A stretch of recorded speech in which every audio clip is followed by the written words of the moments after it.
আসসালামু আলাইকুম বন্ধুরা, কেমন আছেন সবাই? আশা করি সবাই অনেক অনেক ভালো আছেন।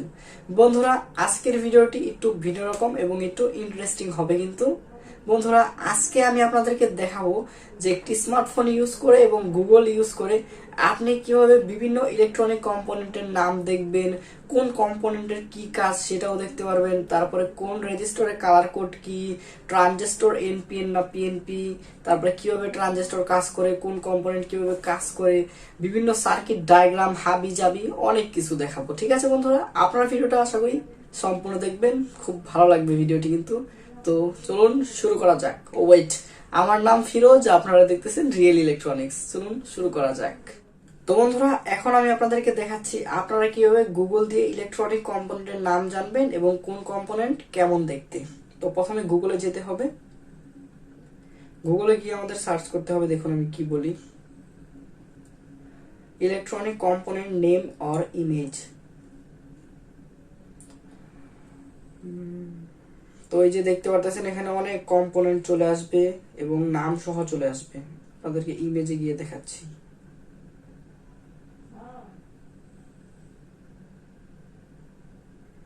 আরে নেট কি এত স্লো কেন?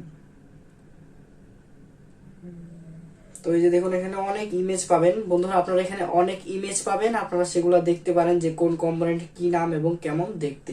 তো এই যে আপনারা স্ক্রিনে দেখতে পারতেছেন এরকম অনেক ফটো পাবেন। এই যে নামগুলো কিন্তু বোঝা যাচ্ছে, সুইচ, ডায়োড, ক্যাপাসিটর, রেজিস্টার, আরো অনেক আছে এখানে, আরো অনেক পাবেন। আস্তে আস্তে ঘোরাঘুরি করলে আপনারা দেখতে পারবেন। ঠিক আছে বন্ধুরা, এখন আমি আপনাদেরকে দেখাচ্ছি কোন রেজিস্টারের কি কালার কেমন দেখতে সেটা। ওকে, তো এটা গুগলে সার্চ করতে হবে, 1 কিলোমস রেজিস্টার কালার কোড। তো দেখতেই পারতেছেন এখানে কিন্তু চলে আসছে ভ্যালু 1 কিলো ওমস অর্থাৎ 1000 ওমস। তারপরে টাইপ 4 বেন্ড কালার কোড অর্থাৎ 4টা রঙের থাকে। ঠিক আছে, 4টা ওই যে গোল গোল রং সেরকম।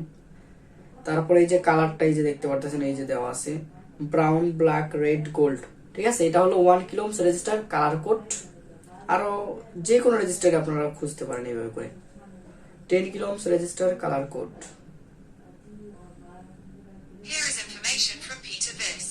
এই দেখুন এটাও কিন্তু চলে আসছে ব্রাউন, ব্ল্যাক, অরেঞ্জ, গোল্ড। ঠিক আছে, এই যে এটা হলো 10K রেজিস্টার কালার কোড। আশা করি বন্ধুরা বুঝতে পেরেছেন কিভাবে রেজিস্টারের কালার কোডটা বের করবেন। এখন বন্ধুরা আমি আপনাদেরকে দেখাচ্ছি যে কোন কম্পোনেন্টের কি কাজ সেটা কিভাবে বের করবেন। এই যে এটাও ভয়েসে বলবেন, what is diode. Here's a summary from Wikipedia. শুনুন কি A বলে। diode is a two-terminal electronic component that conducts current primarily in one direction. বলতেছে ডায়োড 2 টার্মিনালের একটি ইলেকট্রনিক কম্পোনেন্ট, এটা বিদ্যুৎকে একদিকে প্রবাহিত করে, ঠিক আছে, অন্যদিকে আসতে দেয় না। তো এখানে এই যে ইংলিশ লেখা আছে এটাকে আপনি বাংলায় ট্রান্সলেট করতে পারবেন, দেখাচ্ছি কিভাবে। এটাকে প্রথমে যে কপি করবেন, পুরোটাকে কপি করে নেবেন। এরপরে আপনাকে আসতে হবে যে ট্রান্সলেটে, গুগল ট্রান্সলেট, এটা প্লে স্টোরেই পেয়ে যাবেন। তো এই যে এটার যে সেটিংটা সেটাই যে প্রথমটা ইংলিশ, তারপরে এই যে বাংলা কি হলো বাংলা করে নেবেন, তারপরে যেখানে এটাকে পেস্ট করে দিবেন। তো যে দেখুন এই যে বাংলা শহরটা চলে আসছে, বাংলা মানেটা আর কি উচ্চারণ। এই যে একটি ডায়োড দেখতে পাচ্ছেন এটাই। ঠিক আছে, এটাই এটার যে এই ডায়োডের কাজ। আর গুগল তো আপনাকে বলেই দিবে, আপনি ভয়েসে বললে গুগল আপনাকে বলেই দিবে। এখন আরো বিভিন্ন কম্পোনেন্ট গুলি দেখাচ্ছি। What is transistor?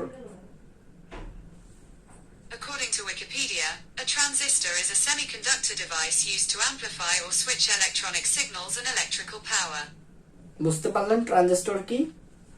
ট্রানজিস্টরের দুইটা কাজ, ট্রানজিস্টর সুইচিং করে এবং অ্যামপ্লিফাই করে, এটুকুই ট্রানজিস্টরের কাজ। তারপরে আরো অনেক কিছু, আপনার যেই কম্পোনেন্টই আপনার কি কাজ দেখতে চান এইভাবে সার্চ করলে হবে। এখন বন্ধুরা আমি আপনাদেরকে দেখাচ্ছি একটি ট্রানজিস্টর এনপিএন না পিএনপি, কোন পয়েন্টটা বেস, কালেক্টর, এগুলো কিভাবে বুঝবেন সেটাও আপনাকে এখানে গিয়ে সার্চ করতে হবে। BC547 transistor information. তো এই যে BC547 এর আপনারা ইনফরমেশনটা পেয়ে According to যাবেন। components 101, BC547 is a NPN transistor, এই যে hence দেখুন the collector and emitter will be left open চোখ when the থাকে base না pin আমার is held at ground and will be closed when a signal is আরে provided চুপ to থাকবে base ভাই। তো এই যে দেখুন এখানে এই যে প্রথম পয়েন্ট হলো কালেক্টর, দ্বিতীয়টা বেস, তৃতীয়টা এমিটর। হ্যাঁ, আর এই যে এটা একটা এনপিএন ট্রানজিস্টর, এই যেখানে লেখাই আছে। এটাকে আপনারা ওই যে কপি করতে পারেন, পেস্ট করে বাংলায় ট্রান্সলেট করতে পারেন। ঠিক আছে, বুঝতে পারলেন? এখন যে কোনো ট্রানজিস্টর এইভাবে সার্চ করলেই হবে, D882 ট্রানজিস্টর ইনফরমেশন।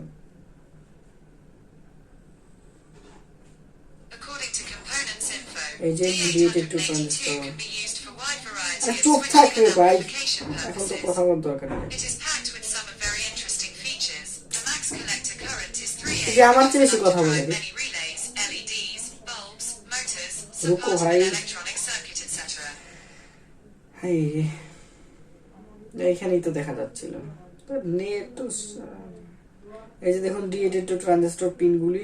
D882 প্রথমটা হলো ইমিটর, দ্বিতীয়টা কালেক্টর, তৃতীয়টা বেস। ঠিক আছে, আর D882 ট্রানজিস্টর এই যে 3 অ্যাম্পিয়ার সুইচিং করাতে পারবে, এখানে এই যে লেখাই আছে। এটাকে আপনি বাংলায়ও ট্রান্সলেট করতে পারেন এই যে লেখাটাকে।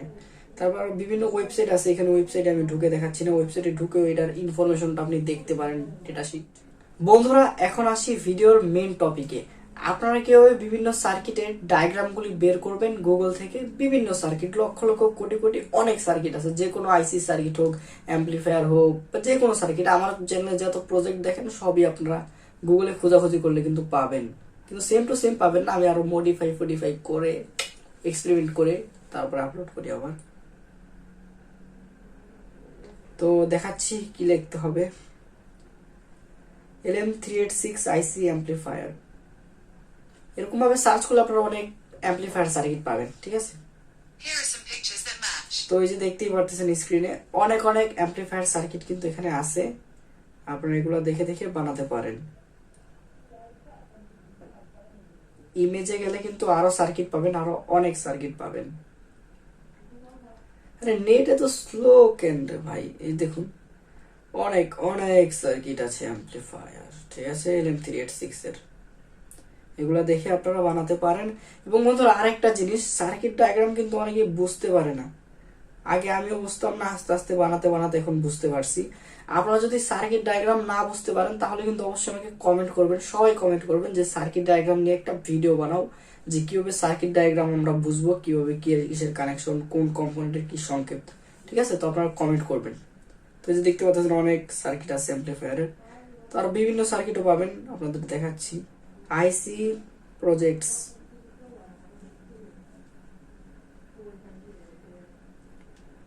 তো আইসি প্রজেক্ট সার্চ করলে Here's a আপনারা, summary from electronics for you. আরে তুই For the নিয়ে full এত list কথা of pi, timer-based projects, check out 555 timer গুগলও projects. বাঁচালো হয়ে গেছে। Motion detector using any 555 timer. থাম রে ভাই থাম। Set up a 555 timer circuit in monostable mode. 555 timer PWM audio তাহলে amplifier. গুগল আপনি এই কথা And কর। more. তো এই যে দেখুন বন্ধুরা এখানে কিন্তু অনেক সার্কিট ডায়াগ্রাম আছে প্রজেক্টস এর, এই যে অনেক অনেক আছে, অনেক অনেক আপনি দেখে দেখে বানাতে পারেন। অনেক আছে, অনেক লক্ষ লক্ষ, আপনি দেখে দেখে অসাধারণ ভাবে বানিয়ে ফেলতে পারেন। আশা করি এখন ব্যাপারটা বুঝে গিয়েছেন কিভাবে আপনি বিভিন্ন সার্কিট ডিজাইন করবেন, বিভিন্ন সার্কিট বানাবেন। আর এটা বানানোর সময় অবশ্যই সাবধানতা অবলম্বন করতে হবে, খুব সাবধানে বানাতে হবে, বুঝে শুনে তারপরে। ঠিক আছে, আর বিভিন্নভাবে এক্সপেরিমেন্ট করে মডিফাই করে কিন্তু সার্কিটকে আরো উন্নত করা যায়, এটা বানাতে পারেন আপনারা।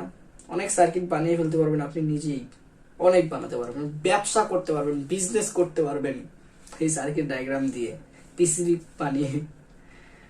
ঠিক আছে, তো আর কি, এটুকুই তো আর কি, খতম করতে হয় ইধার ভিডিও। তো আশা করি ভিডিওটা আপনাদের কাছে অনেক অনেক ভালো লেগেছে। ভিডিওটা ভালো লাগলে কিন্তু অবশ্যই লাইক করতে হবে, কোশ্চেন থাকলে কমেন্ট করবেন, আর অবশ্যই কমেন্ট করবেন যে সার্কিট ডায়াগ্রাম আপনারা দেখতে চান কিনা ভিডিও, কিভাবে সার্কিট ডায়াগ্রাম বুঝবেন, কোন কম্পোনেন্টের কি সংকেত। আর বন্ধুরা এই ভিডিওটা কিন্তু অবশ্যই আপনারা শেয়ার করবেন, ফেসবুক গ্রুপ, হোয়াটসঅ্যাপ গ্রুপে শেয়ার করবেন। ওরাদোরা গ্রুপে শেয়ার করলে হবে না, যেগুলো ইলেকট্রনিক্স গ্রুপ সেগুলোতে শেয়ার করবেন। ওকে, তো আজকে জন্য পর্যন্তই, সবাই ভালো থাকুন, সুস্থ থাকুন, আল্লাহ হাফেজ।